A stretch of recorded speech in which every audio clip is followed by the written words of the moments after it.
Hey everyone! Today we're exploring another chilling and disturbing case. If you'd like to support the channel, don't forget to hit that subscribe button and stay engaged. It really means a lot. I truly appreciate it. Now, take a deep breath and let's dive in. In the heart of sleepy Middleton, Ohio, where Friday night football and bake sales ruled the calendar, lived a man whose name brought smiles to every parent and trust from every child. Mr. Andrew Carr, beloved husband, devoted father, voted Teacher of the Year 3 years in a row, the kind of man who stayed after school to help struggling students, who brought donuts for the janitors, who sent handwritten notes home to parents. He was that kind of man. But behind the whiteboard and warm smiles lay a darkness no one dared imagine, because while he was teaching algebra, he was plotting murder. Andrew Carr was the kind of teacher students never forgot. Charismatic, intelligent, funny. He made math fun, yes fun. He ran the chess club, coordinated the school's Christmas plays, and was often seen volunteering at the local church soup kitchen. By all accounts, he was the definition of trustworthy. Parents loved him. Kids adored him. Administrators relied on him. His wife, Claire, a nurse, said Andrew was the most caring man alive. They had 2 kids, a dog named Toby, and what everyone thought was a perfect marriage.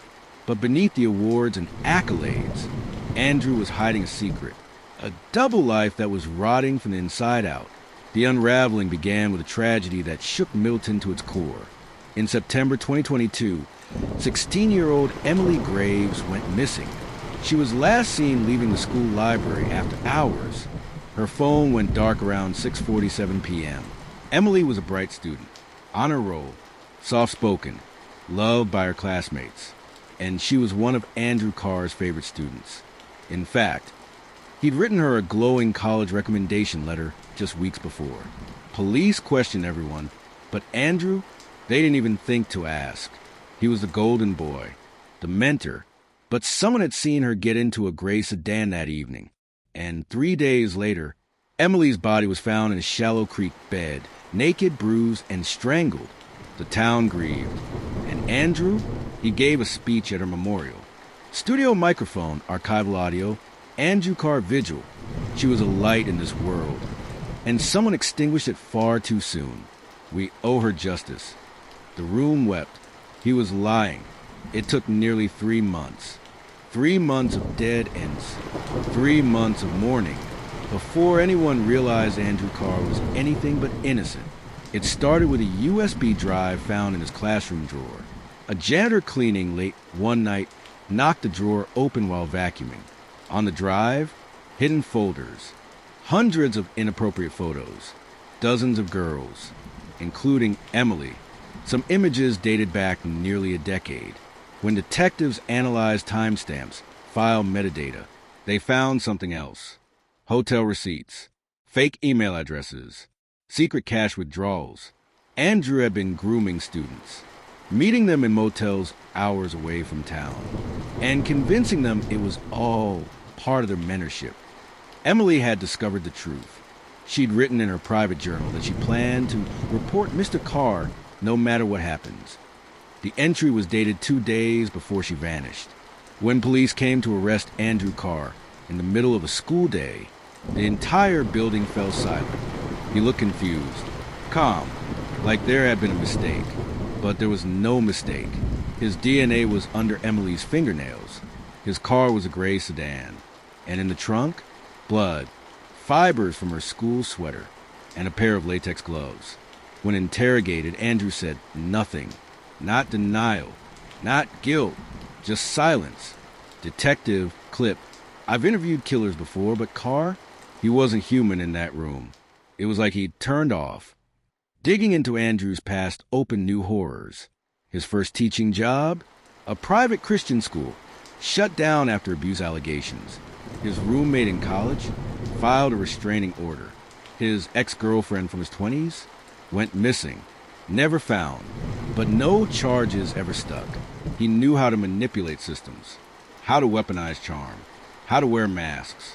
And his wife, Claire, admitted later that she had suspicions. She'd seen late-night texts, hidden folders, whispers from students. But she was afraid. Afraid of destroying her family. Afraid of not being believed. She wasn't just a nurse. She was his next target. The trial lasted 38 days. Dozens of victims came forward, some now in their 20s, others still minors. Andrew Carr was found guilty of first-degree murder, sexual abuse, and possession of child pornography. But then, a second body was found, in a wooded area an hour outside town. Same signs, same methods, same killer. But the victim wasn't a student. It was Claire's sister, a woman who had mysteriously run away 12 years ago. The family thought she had disappeared during a mental health episode, but Andrew had buried her because she threatened to expose him. He wasn't just a killer, he was a performer, a trusted face in a world built on lies. And no one saw him coming, because sometimes the most dangerous people are the ones we trust the most. But the story doesn't end here, because police are reopening 5 more missing persons cases, each with one chilling detail in common. Every single one of them had Andrew Carr as their teacher. After his conviction, Andrew was sent to Blackstone Correctional Facility, a maximum security prison for violent offenders. There, he was placed in psychological evaluation, and what the doctors found shocked even veteran forensic psychiatrists. Dr. Helena Moore, clip, Andrew wasn't insane. He was calculated. Every act, from the grooming to the murder, was part of a self-justified moral equation. He believed he was teaching these girls something about love, loyalty, and obedience. He truly believed he was a hero of his story. But then he did something unexpected. He started writing. Hundreds of pages, in tiny, perfectly aligned handwriting, to his wife, to the victims' families, to his former students, to reporters. The prison called it the Carr Manifesto. Inside were poems, philosophical ramblings, descriptions of crimes, and something else, a list, names, dates, coordinates. At first, authorities dismissed the writings as the delusions of a narcissist, until one detective cross-referenced a name from the list, HJ 2008, near Willow Creek. It matched a missing person report from 2008. Hannah Jenkins, age 14, went missing while jogging by Willow Creek. The case had gone cold. And now, Andrew Carr was pointing to it. When authorities returned to the site based on his notes, they found bones, clothing, and a school ID. The case reopened instantly. Suddenly, Andrew Carr wasn't just a murderer. He was potentially a serial killer. Over the next 10 weeks, 5 more names on the list were matched to real unsolved disappearances from 3 different counties over a span of 14 years. All teenage girls, all former students, all gone without a trace. Andrew had kept trophies, lockets, notes, hair, hidden in a locked storage unit 60 miles away, paid under a fake name, Daniel Reyes. Andrew's wife, Claire, had filed for divorce immediately after the trial. She had changed her name, moved cities, taken the kids. But then, the letters started arriving. Long, rambling, disturbing. He wrote about their wedding night, about how the kids needed a father, even if the world misunderstood him. He spoke about cleansing the world of corrupted innocence and saving the girls from futures that would have destroyed them. But there was one line Claire said she'll never forget. If you had just stood by me like a good wife, maybe I wouldn't have had to go so far. Claire turned the letters over to the FBI. They weren't just disturbing. They were revealing patterns, confessions hidden in metaphors. In one, he described burying a red ribbon near the hollow tree. Police found the ribbon. It belonged to Alyssa Myers, missing since 2015. Andrew Carr began receiving fan mail. Yes, fan mail. Women from across the country began writing him, calling him misunderstood, brilliant, even seductive. Some wanted to marry him. Others wanted interviews. A few even sent him money. He loved the attention, and he used it. He started a coded blog, operated by an anonymous user. Each post began with quotes from his trial, then shifted into riddles and puzzles. Cybercrime investigators later traced the account to a woman named Danielle Vega, a former student of Carr's, now 25. She had been one of his earliest victims, but instead of turning against him, she became his accomplice. She had been hiding the trophies, running the blog, and even planning to help him escape during a court transfer. She was arrested and charged with obstruction, conspiracy, and tamper with evidence.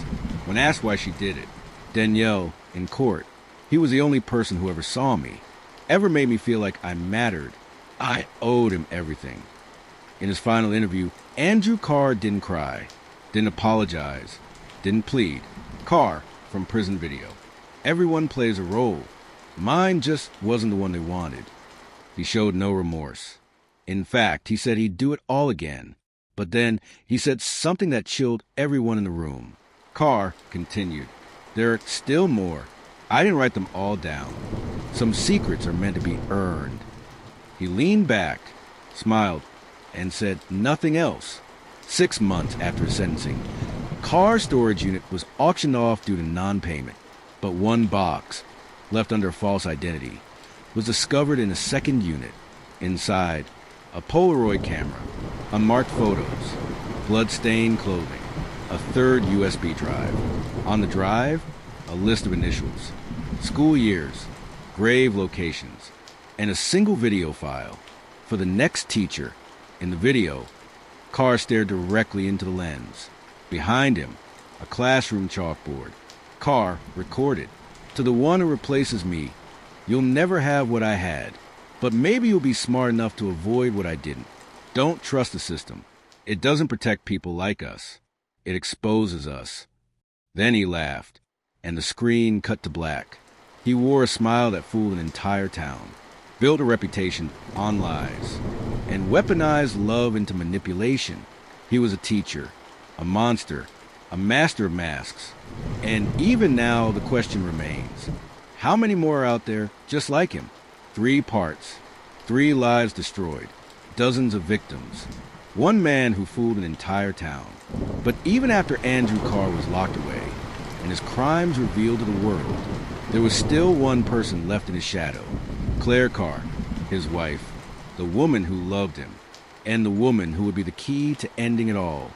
Because in the end, it wasn't the police or the FBI, or even the prosecutors. Claire had left everything behind. Her name, her nursing job, the house, her entire identity. But trauma has a way of whispering in the silence, and there was one place she never had the courage to return to, the basement. The Carr's old home had been sealed off after the investigation, deemed a crime scene, eventually auctioned. But Claire requested access just once more, to collect a few personal belongings, old photo albums, a jewelry box, and something else, her daughter's baby book. That's when she saw it, a slight dip in the drywall, a part of the wall they'd never used. Behind it wasn't a pipe or water heater. It was a hidden room. The small, windowless room was barely 6 feet wide. No lights, just a cot, a metal cabinet, and a camera on a tripod. Claire screamed. She dropped the book, called the police. Inside the cabinet, more photos, more hair, another USB drive.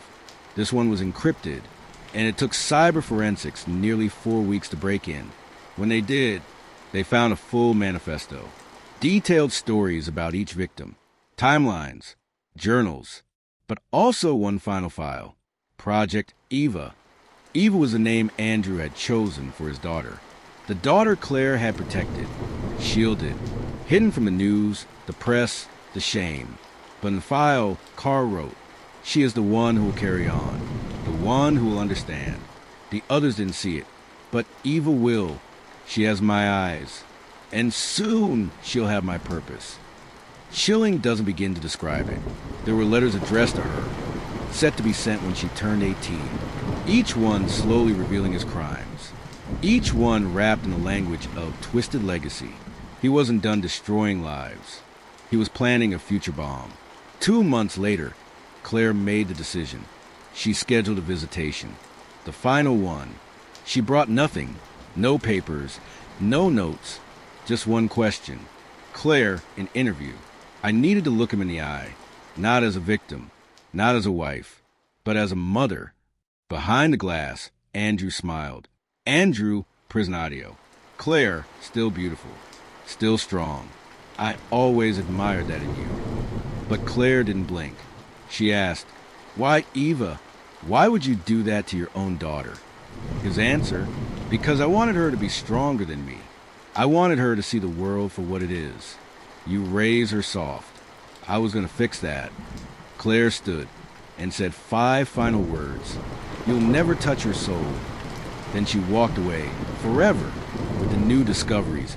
Federal charges were added: interstate trafficking, creation of illicit material, and conspiracy to endanger a minor. This time, Andrew wasn't just sentenced to life. He was placed in solitary confinement. No visitors, no mail. The blog was taken down. His remaining assets were seized. The house was demolished. But something else happened too. One of the original victims, Samantha Riggs, started a nonprofit. It's called the Carr Project, but not in his honor, to destroy his legacy. It funds therapy for victims of educator abuse, advocates for teacher background checks, and pushes for federal legislation under a new act. Eva's Law. He thought he was clever, a master manipulator, a man who could charm and kill without consequence. But in the end, it wasn't a detective that stopped him. It wasn't the courtroom. It wasn't even the cell. It was a woman, a mother, a survivor, Claire Carr, who stood in the ruins of her life and rebuilt it not with vengeance, but truth, because monsters may hide in plain sight, but they can never outrun a mother's fury. What are your thoughts on this case? Share your thoughts in the comments below. And don't forget to subscribe to the channel to stay updated with more stories, where each case isn't just about crime, but also offers a lesson for life.